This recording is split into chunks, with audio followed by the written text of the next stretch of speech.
Nëse këta pacient që kanë trombocite të ulta, por s'kan hematoma, se po flasim tash edhe me që i kemi prit, a ka ndonjë simptom tjetër që mund ta identifikojnë për me gjetë që kanë trombocite të ulta, sepse edhe nëse nuk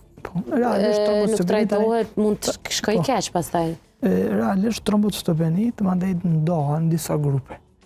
Edhe për ka preardhja trombocitopenive, kush është shkaktari, edhe është një ndamje pak më e rrallë edhe për shkak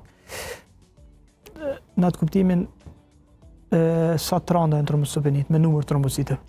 Trombocitopenit e leta, që mund me qenë kronike, që mund me qenë një numër solid i trombocite, dhe më 100.000 është numëri trombocite që janë 80 qërse, 70 qërse që është kronike dhe që nuk manifeston ndryshime lëkurore dhe që për cilën vitet gjata dhe nuk marrin terapi adekuate dhe nuk është gjetë diçka drejtim tyre dhe nuk shkakton as klinikisht ndryshimet e pacientat,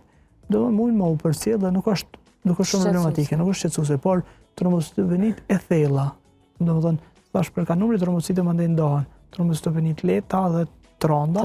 dy grupe më të mëdha mund me i do, ashtu ka disa klasifikime janë trombocitopenit. Për shkak numrit dhe kur janë shumë të theksuar trombocitopenit, sigurisht që japin manifestime. Për shembull çfarë? Japin manifestime gjakderdhje prej unës, gjakderdhje prej gingiva, prej dhëmbëve, tash kur pastrohen dhëmbë, gjakderdhje pak më të theksuar se gjakderdhjet prej dhëmbëve kur pastrohen me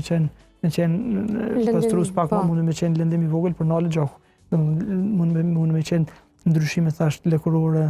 hematoma, domethënë ato manifestohen. Domethënë është e pamundur pa u manifestuar një trombocitopeni e thellë, e theksuar pa ndryshime, për shkak se gjaku është më i hollë në këtë rast dhe përcasin kapilarët e gjakut dhe dalin, domethënë gjaku jashtë enëve të gjakut dhe shkakton që ato që i përmenda mënyrë petekjet, ekimozat, ndryshimet në lëkurë që janë në formë pikash, kurse mandej hematoma, ndryshimet e mëdha, domethënë që marrin ngjyrë, shkojnë duke u mbyll, ashtu.